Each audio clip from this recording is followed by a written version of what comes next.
डर का डेरा में आपका स्वागत है दोस्तों।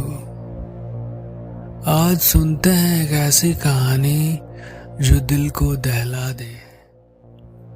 पश्चिम बंगाल का एक तटीय कस्बा भूत डांग, जहां सदियों पहले एक खतरनाक तांत्रिक महातांत्रिक नीलभोज को जिंदा जला दिया गया था।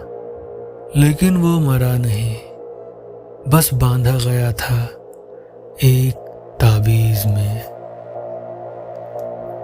डॉक्टर ईशान मलिक एक 35 वर्षीय पैरानॉर्मल एक्सपर्ट जो भूत डांग के एक छोटे से संग्रहालय में रिसर्च के लिए आया है। चारों ओर सन्नाटा, बस एक मध्यम से लालटेन की रोशनी। ईशान एक कांच के डिब्बे में एक काले धागे वाला पुराना ताबीज देखता है। ये तो वही है, तांत्रिक नीलभोज का ताबीज। इस पर कालतंत्र की मोहर है। तभी बिजली कड़कती है और उस पर एक हल्की सी सरसराहट उसके कानों के पास से गुजरती है। ईशान ठिठकता है, कोई है। ताबीज के कांच पर एक धुंध सी जमने लगती है और उसमें उभरता है एक चेहरा, झुलसा हुआ, आंखें लाल, होठों पर तंत्र मंत्र। ईशान अब ताबीज के पास समय बिताने लगा है। वो हर रात उसे देखता है, महसूस करता है, और अब उसकी नींदें बदलने लगी हैं। एक रात ईशान गहरी नींद में था, पर उसकी आंखें खोली थी।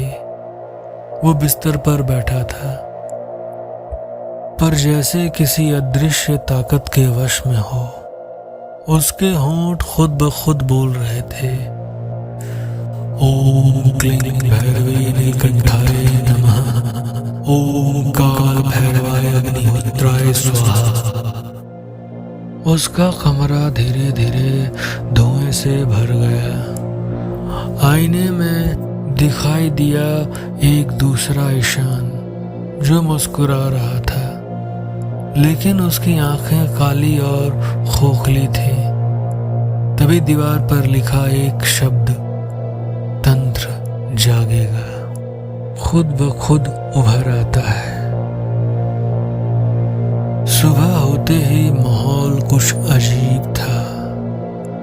गांव की हवा में एक अजीब सी गंध थी, जैसे किसी पुराने सड़े हुए राक्षसी फूल की। ईशान की आंखें खुली, लेकिन उसके चेहरे पर रात की थकावट अब भी साफ दिख रही थी। उसकी माँ ने पूछा, ईशान, रात को तुझे क्या हुआ था बेटा? तू क्यों जोर जोर से बोल रहा था? ईशान को कुछ भी याद नहीं था। वो बोला, मुझे नहीं पता माँ, मुझे सिर्फ इतना याद है कि मैं अंधेरे में कमरे में था, चारों ओर मंत्रों की आवाजें थी और वो चुप हो गया। उसकी हथेली पर अब भी ताबीज की जलन के निशान थे। अचानक वह ताबीज खुद ब खुद हवा में उठने लगा। तभी ताबीज गोल गोल घूमता रहा और एक पुरानी आवाज गूंजने लगी, तंत्र जाग गया है, अब विनाश नहीं रुकेगा। ईशान डर के मारे पीछे हट गया। दीवार पर एक साया उभरने लगा, एक बूढ़ा काले कपड़ों में लिपटा तांत्रिक, जिसकी आंखें भयंकर लाल थीं। ईशान की माँ चीख उठी, ये क्या है? पर जैसे ही वह ईशान को छूने पहुंची, वह खुद हवा में उठ गया। उसका शरीर चारों ओर घूम रहा था। अब राख की भयंकर लहरें उसके चारों तरफ घूमने लगी। उस रात गांव के मंदिर की घंटी अपने आप बज उठी।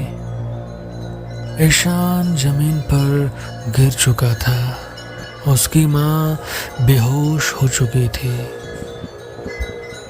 गांव के बाहर बने सदियों पुराने मंदिर की घंटियां अब तेजी से बज रही थी, जैसे किसी अदृश्य ताकत ने उन्हें छेड़ दिया हो। शंभुनाथ, जो कि गांव का सबसे बुजुर्ग व्यक्ति था, दौड़ता हुआ घर आया। ईशान के ताबीज ने तांत्रिक की आत्मा को जगा दिया। अब समय नहीं बचा। वह बुदबुदाया।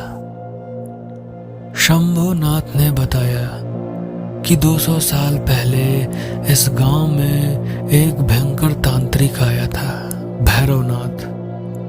उसने गांव को अपने तंत्र में बांध दिया था। जब लोग तंग आए तो गांव के संतों ने उन्हें एक ताबीज में कैद कर दिया। पर अब वो ताबीज फिर से जाग उठा है। अगर ये आत्मा फिर से पूरे रूप में लौट आई तो सिर्फ ईशान नहीं, पूरा गांव भस्म हो जाएगा। मैं लौट आया हूं। इस बार कोई ताबीज मुझे रोक नहीं पाएगा। ईशान की आंखें पलटी हुई थी। उसकी आवाज अब उसकी नहीं लग रही थी।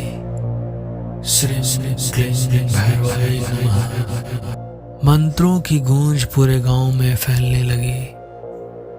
मंदिर की सीढ़ियां अब लहू से लाल हो चुकी थीं। हर कदम पर हवा में कुछ फुसफुसाहटें थी, जैसे कोई देख रहा हो, सुन रहा हो। ईशान अब खुद नहीं था। उसके भीतर तांत्रिक भैरवनाथ की आत्मा घर कर चुकी थी।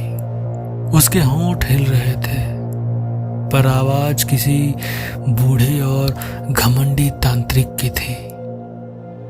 ताबीज को जगाने वाले ने अब अपना भाग्य खुद लिख दिया है।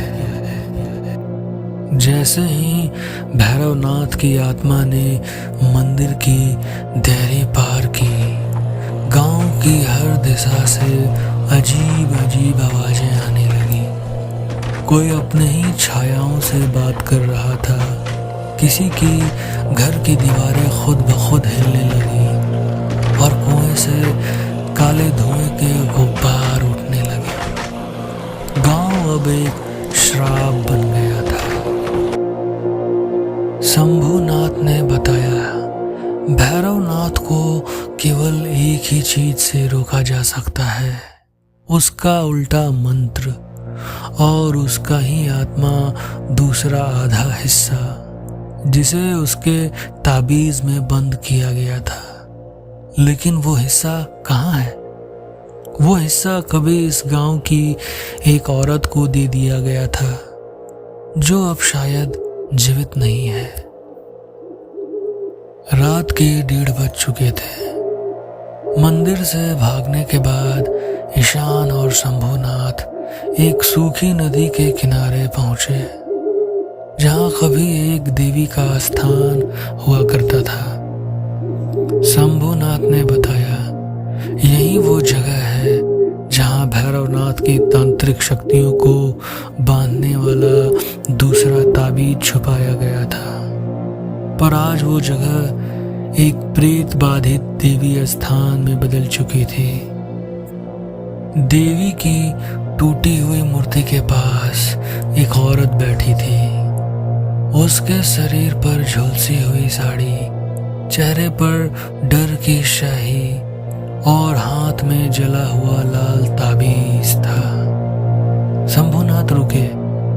उनकी आंखें चौड़ी हो गई। ये वही लक्ष्मी है जो कभी भैरवनाथ की साधना में बलिदान हुई थी, पर अब वो इंसान नहीं थी। उसने धीरे से अपना सिर उठाया। उनकी आंखों में सिर्फ एक ही रंग था, काला। लक्ष्मी की आत्मा ने जैसे ही ईशान को देखा, वो धीरे धीरे उसके पास आने लगी। तू वही है ना जिसने मेरी शांति भंग की? ईशान पीछे हटने लगा, लेकिन उसका शरीर जैसे जकड़ गया था। तभी शंभुनाथ ने मंत्र पढ़ा और ताबीज की राख को हवा में फेंका। हवा रुक गई और लक्ष्मी की आत्मा जमीन पर झूलने लगी। आखिरी चेतावनी है ये, अगर ताबीज दोबारा जागा तो पूरा गांव मौत की नींद सो जाएगा। राख उड़ने के बाद अब आत्मा शांत हो गई थी, पर शंभुनाथ की आंखों में बेचैनी बढ़ गई। अब हमें चलना होगा। अगला ताबीज उस कुएं में है जहां सिर्फ भैरवनाथ की आत्मा की छाया दिखती है। कौन सा कुआं? ईशान ने पूछा। शंभुनाथ का चेहरा सख्त हो गया। वो कुआं जहां रात के ठीक 3 बजे तांत्रिक आत्माएं स्नान करती हैं, जिसे गांव वाले मृतक जल कहते हैं। रात के 3 बज चुके थे। ईशान और शंभुनाथ अब उस सुनसान जगह पर थे जहां एक पुराना टूटा फूटा कुआं था। पेड़ों की टहनियां जमीन को छू रही थी। चारों ओर इतनी खामोशी थी कि पत्ते की सरसराहट भी किसी चीख जैसी लग रही थी। कुएं के पास एक काले कपड़े में लिपटा हुआ कुछ पड़ा था। ईशान ने झुककर देखा। वह एक मरा हुआ कौवा था जिसकी आंखें अब भी चमक रही थी। कि तभी अचानक चारों तरफ से एक अजीब सी गुनगुनाहट सुनाई देने लगी। कुएं से धुआं निकलने लगा और फिर 4 सफेद परछाइयां एक एक करके कुएं से बाहर आने लगी। उनके चेहरों पर ना तो आंखें थी न होंठ, बस एक खुला मुंह और सिर्फ घना अंधेरा। शंभुनाथ ने धीरे से कहा, ये भैरवनाथ के रक्षक हैं। अगर इनसे बचना है तो ताबीज बिना आवाज के उठाना होगा। और तब ईशान ने धीरे धीरे कुएं के किनारे लटकते एक चमड़े के थैले को पकड़ा। जैसे ही उसने उठाया, परछाइयां रुक गई। सबने अपना चेहरा ईशान की ओर घुमा लिया। उनकी आंखें अब दिखाई देने लगी, सिर्फ लाल, चमकती और पिघली हुई। चारों परछाइयों की आंखें जैसे आग बन चुकी थी। ईशान ने डर के मारे ताबीज को कस के पकड़ लिया, पर तभी एक डरावनी फुसफुसाती आवाज गूंज उठी। जिसने ताबीज को छुआ वो अब हमारा हिस्सा बन गया है। ईशान के शरीर में झटके लगने लगे। उसकी सांसें तेज हो गई। शंभुनाथ ने तुरंत एक नीले धुएं वाली जड़ी जलाकर ईशान पर फूंक मारी। परछाइयां चिल्लाने लगी और अंधेरे में समा गई।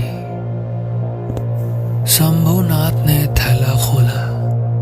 उसमें से वही तांत्रिक का ताबीज निकाला जो लाल धागे में बंधा था और जिसके बीच में एक मानव आंख जैसा कुछ था, मगर वो हिल रही थी, जिंदा। ईशान घबरा गया। ये क्या है?